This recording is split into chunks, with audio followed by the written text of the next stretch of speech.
Hi guys, welcome back to my YouTube channel. ಎಲ್ಲರೂ ಹೇಗಿದ್ದೀರಾ? ಎಲ್ಲರೂ ಚೆನ್ನಾಗಿದ್ದೀರಿ ಅಂತ ಭಾವಿಸ್ತಾ ಇದ್ದೀನಿ. ಇವಾಗ ಒಂದು ಲಾಗ್ ಮಾಡಿದೆ, ಅದು ತುಂಬ ಲೆಂತ್ ಆಯಿತು ಅಂತೇಳಿ ಈಗ ಎರಡನೇ ಲಾಗ್ ಮಾಡ್ತಾ ಇದ್ದೇನೆ.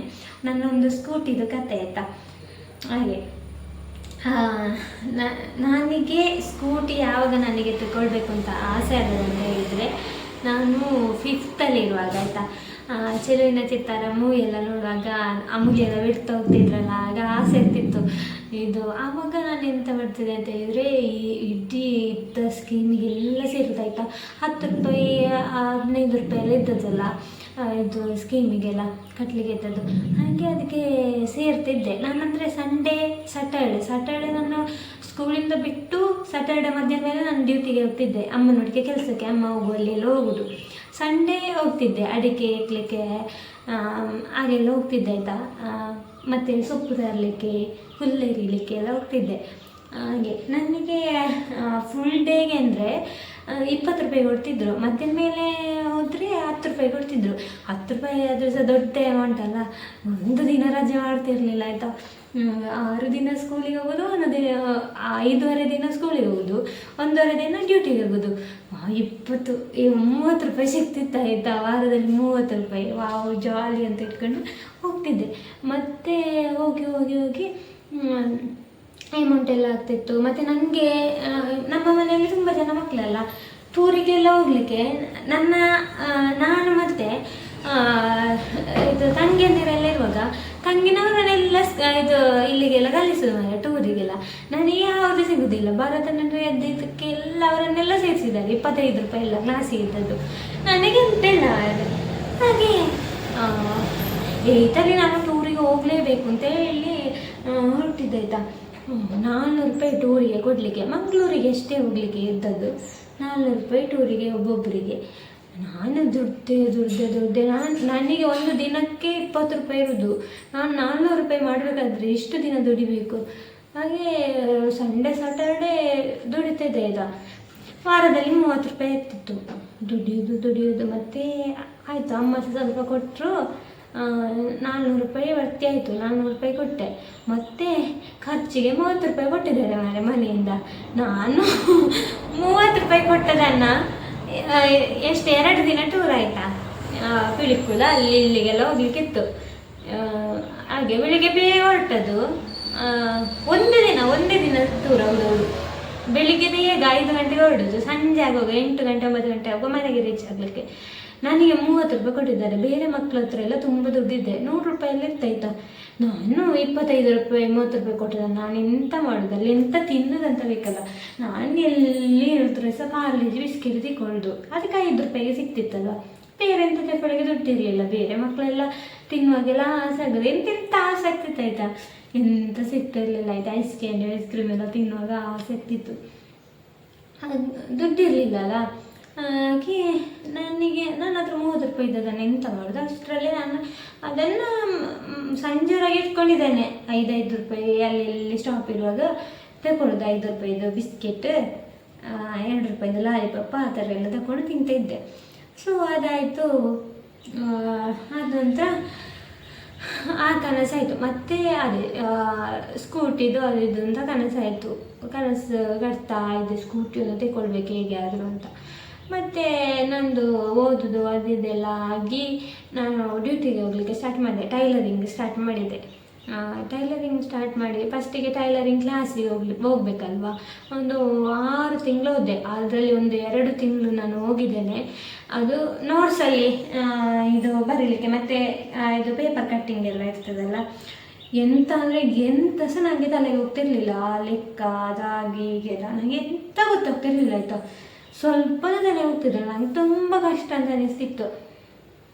ನನ್ನ ಜೊತೆ ಇಬ್ಬರು ಇದ್ದರು, ನನ್ನ ಚಿಕ್ಕಪ್ಪನ ಮಗಳು ಮತ್ತೊಬ್ಬಳು ನನ್ನ ಫ್ರೆಂಡ್ ಒಬ್ಬಳು ಇದ್ಲು ಆಯಿತಾ. ಹಾಗೆ ಅವರಿಬ್ಬರು ನನ್ನಕ್ಕಿಂತ ಒಂದು 4 ತಿಂಗಳು ಮುಂಚೆನೇ ಹೋಗ್ತಾಯಿದ್ರು. ನಾನು ಅವರೊಟ್ಟಿಗೆ ಮತ್ತೆ ಜಾಯಿನ್ ಆದ ನಂತರ ಎಂತ ಆಯಿತು ಅಂತ ಹೇಳಿದರೆ, ಅವರು ಹುಷಾರಿದ್ದಾರೆ ಆಯಿತಾ. ಅವರಿಗೆಲ್ಲ ಗೊತ್ತಾಗ್ತಿದೆ, ಯಾಕಂದರೆ ಅವ್ರು 4 ತಿಂಗಳಾಗಿತ್ತಲ್ಲ, ನಾನು ಅದು ಸ್ವಲ್ಪ ದಿನ ಆದದಲ್ಲ. ಹಾಗೆ ಅವರು ಫ್ರಾಕಲ್ಲಿದ್ದಾರೆ ಆಯಿತಾ. ನಾನಿಲ್ಲಿ ಇದು ಫಸ್ಟ್ ಇದೆ ಇದು ಲಂಗ ಅದಿದೆಲ್ಲ ಕಲಿಸ್ತಾರಲ್ಲ, ಅದರಲ್ಲೇ ಇದೆ. ಮತ್ತೆಂತ ಮಾಡೋದು ಮಾರೆ.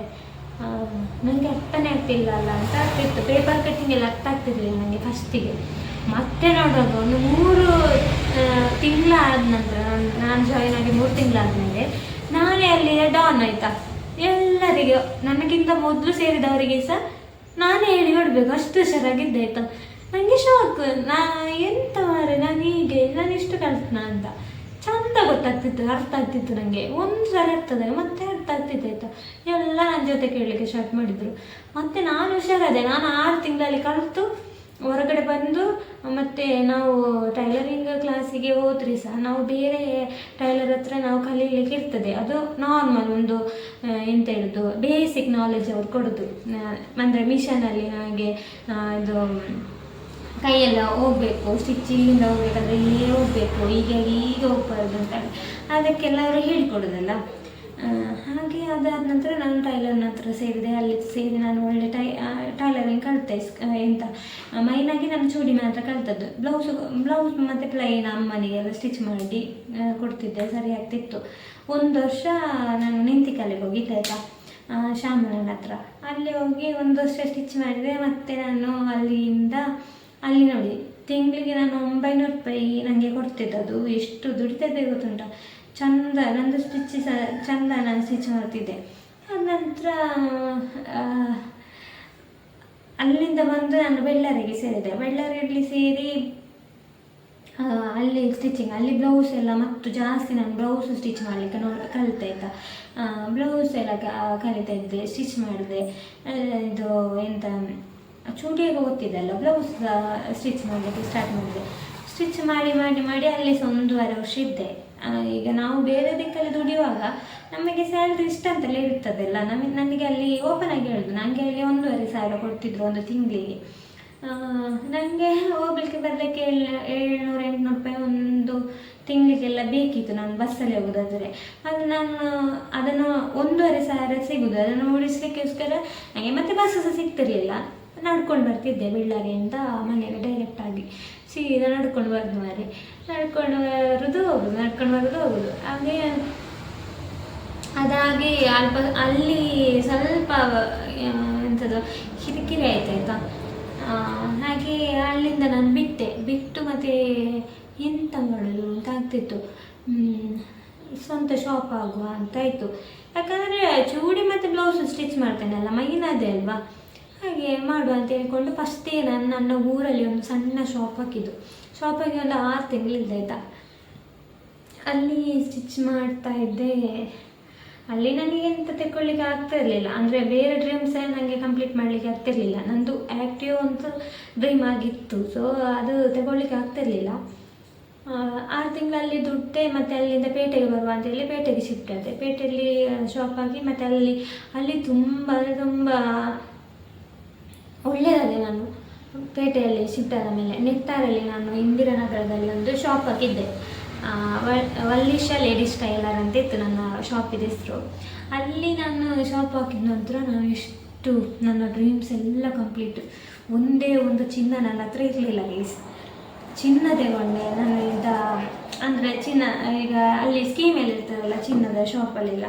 ಇವಾಗ ಸಹ ನಾನಿದ್ದೇನೆ ಮೂಲ್ಯದಲ್ಲಿ. ಹಾಗೆ ಚಿನ್ನದೆಲ್ಲ ಸ್ಕೀಮ್ ಇರ್ತದಲ್ಲ ಅದಕ್ಕೆಲ್ಲ ಸೇರಿ ಒಂದೊಂದೇ ತೆಗಿತಿದ್ದೆ. ನನಗೆ ಎಷ್ಟು ಆಗ್ತದೆ ಅಷ್ಟು, ತುಂಬ ದೊಡ್ಡದಲ್ಲ. ನಾವು ಮಿಡ್ಲ್ ಕ್ಲಾಸ್ ಫ್ಯಾಮಿಲಿ ಅಲ್ವಾ, ಎಷ್ಟಾಗ್ತದೆ ಅಷ್ಟೇ ಕೈ ಚಾಚಬೇಕು ನಾವು. ಹಾಗೆ ನಾನು ಸಣ್ಣದು ಇದು ಕಿವಿಯದು ಒಂದು ರಿಂಗ್ 3 ತಗೊಂಡಿದ್ದೆ. ಹಾಗೆಲ್ಲ ತಗೊಂಡು ಮತ್ತು ಸ್ಕೂಟಿದೊಂದು ತಲೆಯಲ್ಲಿ ಬರ್ತಾ ಆಯಿತು. ಯಾಕಂದರೆ ಡೈಲಿ ನಡ್ಕೊಂಡು ಹೋಗೋದು, ಬಸ್ಸಿಗೆ ಕಾಯೋದು ಅಂತ ಹೇಳಿದರೆ ಟೆನ್ಷನ್. ಹಾಗೆ ದುಡ್ಡು ಕೂಡಿಸಿ 17,000 ಕೂಡಿಸಿ ಆದಮೇಲೆ ಅದು ಪಿಗ್ಮಿಗೆ ಸೇರಿದ್ದೆ ಆಯಿತಾ. ಹಾಗೆ ಅದರಲ್ಲಿ ಕೂಡಿಸಿದ್ದು ನಾನು.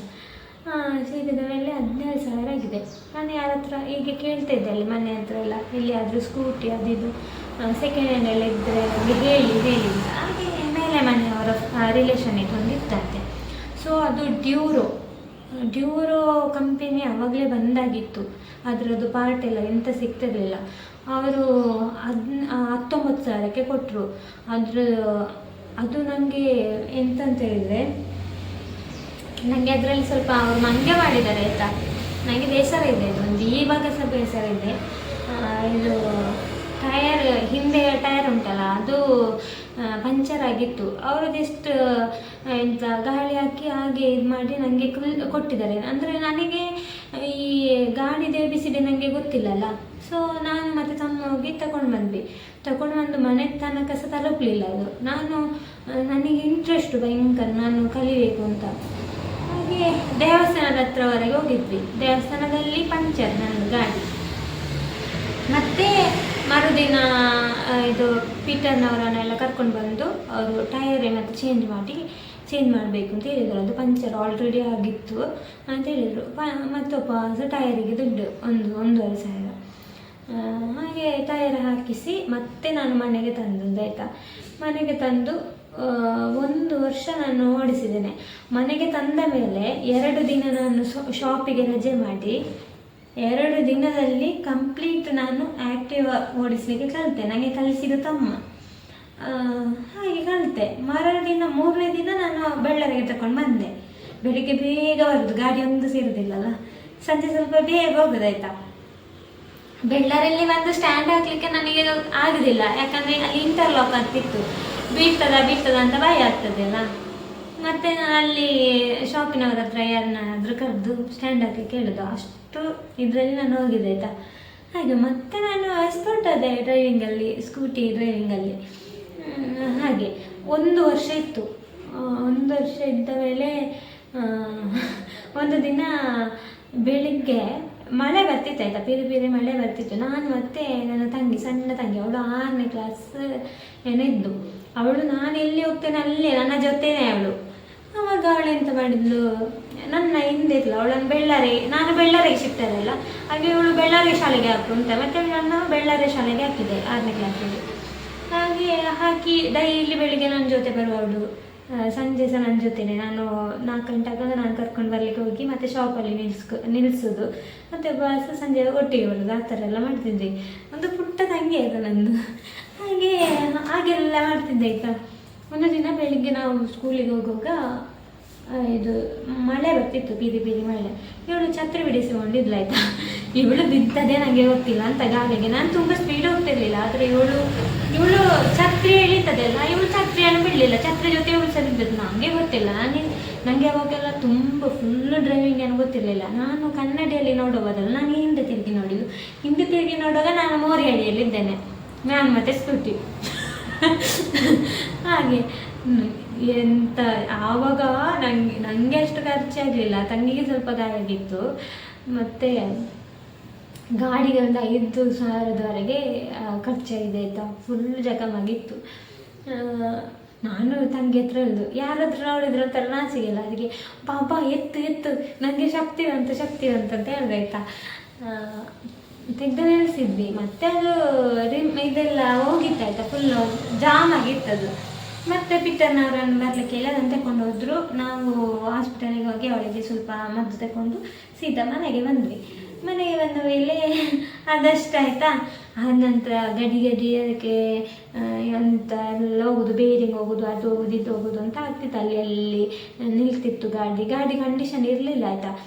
ಅದು ಕೊಡುವಾಗಲೇ ನನಗೆ ಕೊಡುವಾಗಲೇ ಕಂಡೀಷನ್ ಇರಲಿಲ್ಲ. ಸೊ ಮಂಗೆ ಮಾಡಿದರು ಬಿಡಿ.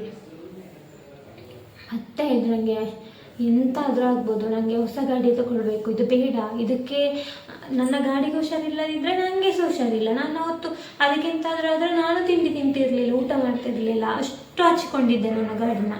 ಹಾಗೆ ಮತ್ತೆ ನಾನು 1 ವರ್ಷ ಜೂನ್ 19ಗೆ ನಾನು ತಗೊಂಡದ್ದು ಫಸ್ಟಿಗೆ ಡ್ಯೂರು.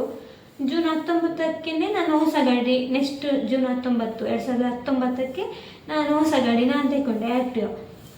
ಎಲ್ಲ ಮಾತಾಡಿ ಗಾಡಿ ಇದಾದ ಮೇಲೆ ಅದನ್ನು ತಗೊಂಡು ನಾನು ಖಾಲಿ ಅದನ್ನು ಡ್ಯೂರನ್ನು ಮಾರಿದ 5,000ಕ್ಕೆ ಆಯಿತಾ. ಮನೆಯಲ್ಲಿ ಹೇಳಿಲ್ಲ ನಾನು, ಬೈತಾರೆ ಅಂತ.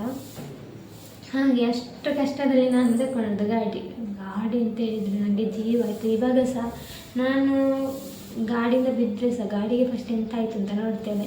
ಇವಾಗ 6 ವರ್ಷ ಆಯಿತು ನಾನು ಈ ಗಾಡಿಗೆ, ಒಳ್ಳೆ ಇದೆ, ಕಂಡೀಷನ್ ಇದೆ. ಹಾಗೆ ಅದೊಂದು ನಂದು ಇಂಥ ಕನಸು ಕಂಪ್ಲೀಟ್ ಆಯಿತು. ಇವಾಗ ಒಂದು ಮಿಷನ್ ಒಂದು ಇದೆ, ಅದನ್ನು ತೆಗೊಳ್ಬೇಕು ಅಂತಿದ್ದೇನೆ. ನೋಡಬೇಕು ಯಾವಾಗಂತ. ಮತ್ತೊಂದು ಬ್ಯಾಸ್ಲೆಟ್ ತುಂಬ ಇಷ್ಟ ನನಗೆ, ಬ್ಯಾಸ್ಲೆಟ್ ತೆಗೊಳ್ಬೇಕಂತ. ಇವಾಗ ಅದು ಚಿನ್ನದ ರೇಟಿಗೆ ಎಂತ ಗೊತ್ತಿಲ್ಲ ಯಾವಾಗ ಇದು ತಗೊಳ್ತೇನೆ ಅಂತ. ಇವಾಗ ಫಸ್ಟಿಗೆ ನಾನು ದುಡಿಯುವಂಥ ವಸ್ತು ಮಿಷನನ್ನು ತಗೊಳ್ಳುವ ಅಂತ ಟಾರ್ಗೆಟಲ್ಲಿದ್ದೇನೆ. ಎಲ್ಲರೂ ಬ್ಲೆಸ್ ಮಾಡಿ ಅಂತ, ನಾನು ಬೇಗ ತಗೊಳ್ಳುವಾಗೆ ಆಗಲಿ. ಮತ್ತು ನಾನೀಗ ಯಾವುದಾದ್ರೂ ತಗೊಂಡ್ರೆ ವಸ್ತು, ಈಗ ದುಡಿಲಿಕ್ಕೆ ತಗೊಂಡ್ರೆ, ಈಗ ಒಂದು ಮಿಷನ್ ತಗೊಂಡ್ರೆ ಆ 23,500 ನಾನು ಅದರಲ್ಲೇ ದುಡಿಬೇಕು, ಬೇರೆ ದುಡ್ಡಾನದಿಂದ ನಾನು ಕಟ್ಬಾರ್ದು ಅಂತ ನಂದು ಅದೊಂದು. ಅವಾಗ ನಾನು ಅದನ್ನು ತಗೊಂಡದಕ್ಕೆ ಸಾರ್ಥಕ ಆಗ್ತದಲ್ಲ. ಹಾಗೆ ಇದು ಒಂದು 8 ವರ್ಷ ಆಗಿರ್ಬೋದು ಈ ಮಿಷನ್ಗೆ. ಇದು ಸಹ ನಾನು ಪುತ್ತೂರು ದೇವದಿಂದ ತಗೊಂಡದ್ದು. ಒಳ್ಳೆದಿದೆ ಮಿಷನ್, ಕಂಡೀಷನ್ ಎಲ್ಲ ಒಳ್ಳೆದಿದೆ. ಇದನ್ನು ಇನ್ನು ಮನೆಯಲ್ಲಿ ಇದ್ದ ಅಂತ ಇದ್ದೇನೆ ನಾನು ಅದು ತಗೊಂಡ ಮೇಲೆ. ಹಾಗೆ ನೋಡುವ ಹೇಗೆ ಆಗ್ತದೆ ಅಂತ. ಹಾಗೆ ನನಗೆ ಅದರಲ್ಲಿ ಸ್ಟಿಚ್ ಮಾಡಿ ಇದರಲ್ಲಿ ಸ್ವಲ್ಪ ಇದನ್ನು ಕಷ್ಟ ಆಗ್ತದೆ, ಅದಕ್ಕೋಸ್ಕರ. ಓಕೆ ಗೈಸ್, ಎಲ್ಲರಿಗೂ ಥ್ಯಾಂಕ್ ಯು ಸೊ ಮಚ್. ನನ್ನ ಈ ಕತೆ ಹೇಗಿತ್ತು ಅಂತ ಹೇಳಿ ಕಮೆಂಟ್ ಮಾಡಿ ಆಯಿತಾ. ಇದು ಸಹ ನೋಡಿ 16 ನಿಮಿಷ ಆಗಿದೆ ಈ ಕತೆ, ನನ್ನ ಸ್ಕೂಟಿ ಕತೆ. ಹೀಗೆ ಹಲವಾರು ಕತೆ ಇದೆ ನನ್ನದು, ನನ್ನ ಲೈಫಿಂದು ಕತೆ ತುಂಬ ಇದೆ ಆಯಿತಾ. ಸೊ ಎಲ್ಲರೂ ನೋಡುವಾಗ ಅಂದ್ಕೊಳ್ಬೋದು ಇವಳು ಶ್ರೀಮಂತರು ಹಾಗೆ ಹೀಗೆ ಅಂತ. ಸೊ ಅಲ್ಲ ಹಾಗೆ. Okay guys, bye bye.